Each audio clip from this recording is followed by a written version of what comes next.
यहाँ पर आपको अपने राइट्स क्या गलत कर रहे हैं, क्या राइट है, क्या रॉन्ग, ये पता होना चाहिए। यही एजुकेशन चल रही है। बहुत सारे लोगों को ये कन्फ्यूज़न है कि 18 साल से नीचे वालों को सज़ा ही नहीं मिलती है। ऐसा नहीं है, मैडम ने बिल्कुल क्लियर कर दिया।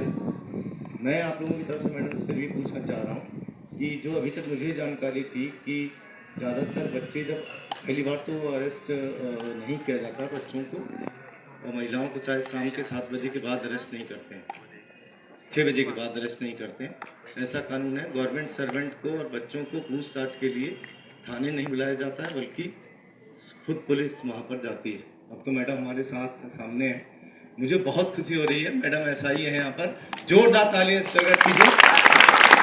गुरविंदर कौर मैडम है और SI है, सब इंस्पेक्टर यहाँ पर आपके थाने में पास में ही।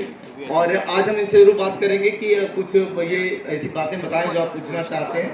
और साथ में है एडिशनल SI श्री गणेश सिंह राणा जी, वो भी है, उनके लिए भी जोरदार तालियां बजाएं। मैं मैडम से ये जानना चाह रहा हूँ कि हमने अभी तक ये जानकारी मिली थी मुझे कि 18 साल से नीचे वालों को उस वाली जेल में नहीं रखा जाता है, उनके लिए एक किशोर सदन अलग से होता है, ऐसी जानकारी मिली थी। तो क्या ये सच है कि उनको उस जेल में नहीं रख के उनको किशोर सदन में ले जाया जाता है, और जो सज़ा मिलने के बाद भी, जो 18 साल से नीचे वालों को सज़ा मिलने के बाद एक अलग होता है किशोर सदन, उसमें भेजा जाता है। एज भी अगर आपकी 17.6 यानी 17 साल 6 महीने है तो 18 में कंसीडर कर लिया जाएगा, तो शायद आप उसमें आ जाएंगे।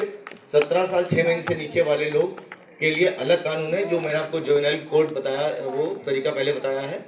तो बहुत सी जगह पर ये थोड़ा सा कंफ्यूजन है। तो क्या सच में इनको इस वाली जेल में रखा जाता है या डिफरेंट जेल में भेजा जाता है, प्लीज़। अच्छा, एक चीज़ और मुझे जानकारी मिली है, कुछ एक जगह मैंने ये पढ़ा था कि कुछ बच्चे अपने पेरेंट्स का व्हीकल लेके चले जाते हैं, कार ले जी, उससे वो बड़ा एक्सीडेंट कर देते हैं, कोई मर जाते हैं। तो मुझे तो ये जानकारी मिलती थी उनके पेरेंट्स को सजा मिलती है, उसकी 3 ईयर्स तक की सजा उनके पेरेंट्स के लिए, ऐसा बताया गया। तो ये कुछ कंफ्यूजन है, उनको थोड़ा सा क्लियर करें। Thank you. Thank you for your question sir, thank you so much कि आपने मुझे फिर से बोलने का मौका दिया है। तो जो पहला आपका क्वेश्चन था कि बच्चों की अरेस्टिंग नहीं होती है, तो जुवेनाइल जस्टिस एक्ट है जो कि जुवेनाइल ऑफेंडर्स की बात करता है। जुवेनाइल ऑफेंडर्स मतलब 18 साल से कोई कम के बच्चे जो क्राइम कर देते हैं उनके बारे में बात करता है। तो क्या 18 साल से कम बच्चों की अरेस्टिंग होती है, नहीं होती है, ये प्रश्न सबसे पहला आपका प्रश्न था।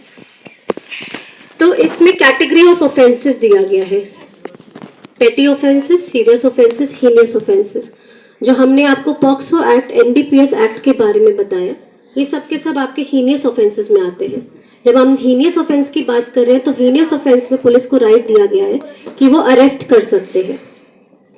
तो अगर 18 साल से कम बच्चे, पॉक्सो एक्ट मतलब जो हमने आपके साथ एक्ट शेयर करी थी लैंगिक हमले वाली, वो वाली एक्ट, और दूसरा NDPS एक्ट, अगर इनमें बच्चे ऑफेंस करते हैं तो उनकी बेशक उनकी अरेस्टिंग हो सकती है।